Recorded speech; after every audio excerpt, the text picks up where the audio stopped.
ಹೆಬ್ಬಳಲು Shri Chakramata YouTube channel ವೀಕ್ಷಕರಿಗೆ ನನ್ನ ಹೃತ್ಪೂರ್ವಕ ನಮಸ್ಕಾರಗಳು. ಸುಭಾಷಿತ. ಈ ಜಗತ್ತಿನಲ್ಲಿ ನೋಡಲು ಹಲವು ಸುಂದರವಾದ ಸ್ಥಳಗಳಿವೆ, ಆದರೆ ಅತ್ಯಂತ ಸುಂದರವಾದ ಸ್ಥಳವೆಂದರೆ ಕಣ್ಣು ಮುಚ್ಚಿ ನಿಮ್ಮೊಳಗೆ ನಿಮ್ಮನ್ನು ನೋಡುವುದು.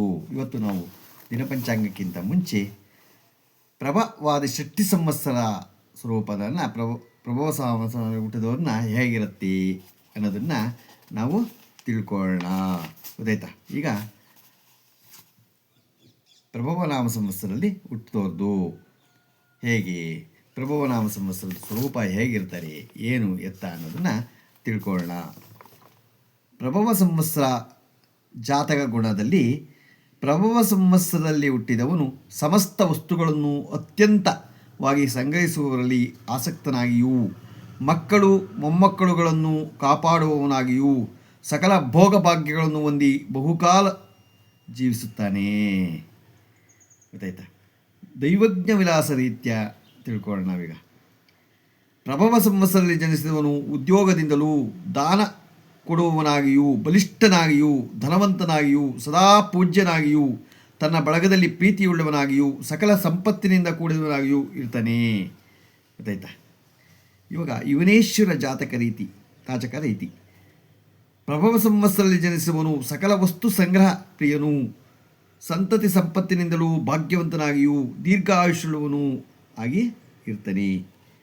ಹಾಗೆ ಮಾನಸ ಸಾಗರ ರೀತಿ ಪದ್ಧತಿ ಹೇಗಿರ್ತಾನವರು ಅನ್ನೋದನ್ನು ನಾವು ತಿಳ್ಕೊಳ್ಳೋಣ. ಈಗ ಪ್ರಭವ ಸಂವತ್ಸರದಲ್ಲಿ ಹುಟ್ಟಿದವನು ವಿಶೇಷವಾದ ಜಾತ್ಯಾಭಿಮಾನದಿಂದ ತನ್ನ ಕುಲಧರ್ಮ ಆಚರಣೆಯಲ್ಲಿ ಅತಿ ಆಸಕ್ತನಾಗಿಯೂ, ವಿಶೇಷ ವಿದ್ಯಾವಂತನಾಗಿಯೂ, ಕ್ರೂರ ಸ್ವಭಾವವುಳ್ಳನಾಗಿಯೂ ಅವನು ಇರ್ತಾನೆ ಅಂತ ಅದು ಹೇಳುತ್ತೆ.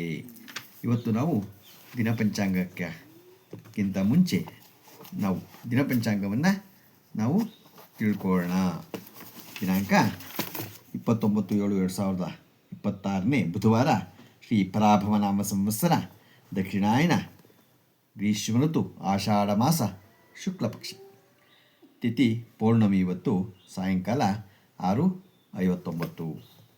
ನಕ್ಷತ್ರ ಉತ್ತರಾಷಾಢ, ಹಗಲು 3:43. ಮಳೆ ಪುಷ್ಯ 3ನೇ ಪಾದ. ರಾಹುಕಾಲ 12:10ರಿಂದ 2:05. ಗುಳಿಕ ಕಾಲ 10:55ರಿಂದ 12:30.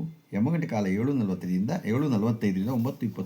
ಇವತ್ತಾರು ಹುಟ್ಟುಹಬ್ಬ ಆಚರಣೆ ಮಾಡ್ಕೊತಿದ್ರು, ಮದುವೆಯಾದ ದಂಪತಿಗಳು ವಾರ್ಷಿಕೋತ್ಸವ ಆಚರಣೆ ಮಾಡ್ಕೊತಿರೋರಿಗೆ ನಮ್ಮ ಹೆಬ್ಬಳಲು ಶ್ರೀ ಚಕ್ರಮಾತಾ ಯೂಟ್ಯೂಬ್ ಚಾನಲ್ ಕಡೆಯಿಂದ ಶುಭಕಾಮನೆಗಳನ್ನು ತಿಳಿಸ್ತೀವಿ. ದೇವರವರಿಗೆ ಆಯಸ್ಸು, ಆರೋಗ್ಯ, ಐಶ್ವರ್ಯ ಎಲ್ಲ ಕೊಟ್ಟು ಕಾಪಾಡು ಕೇಳ್ಕೊತೀವಿ. ನಮ್ಮ ಹೆಬ್ಬಳಲು ಶ್ರೀ ಚಕ್ರಮಾತಾ ಯೂಟ್ಯೂಬ್ ಚಾನಲ್ ಯಾರು ಸಬ್ಸ್ಕ್ರೈಬ್ ಆಗಿಲ್ಲ ದಯಮಾಡಿ ಸಬ್ಸ್ಕ್ರೈಬ್ ಆಗಿ ಲೈಕ್ ಕೊಡಿ. ಇದು ನಿಮ್ಮದೇ ಚಾನಲ್ ಆಗಿರೋದ್ರಿಂದ ನಮ್ಮ ಲಿಂಕನ್ನು ಬೇರೆಗೂ ಫಾರ್ವರ್ಡ್ ಮಾಡಿ. ಇದರಲ್ಲಿ ಏನಾದರೂ ತಪ್ಪುಗಳು ಕಂಡು ಬಂದಲ್ಲಿ ಕಾಮೆಂಟ್ಸ್ ಬಾಕ್ಸಲ್ಲಿ ಹಾಕಿದ್ರೆ ತಪ್ಪುಗಳನ್ನು ತಿದ್ದುಕೊಳ್ಳೋಕ್ಕೆ ಅವಕಾಶ ಆಗುತ್ತೆ. ಹಾಕಿ. ನಮಸ್ಕಾರಗಳು.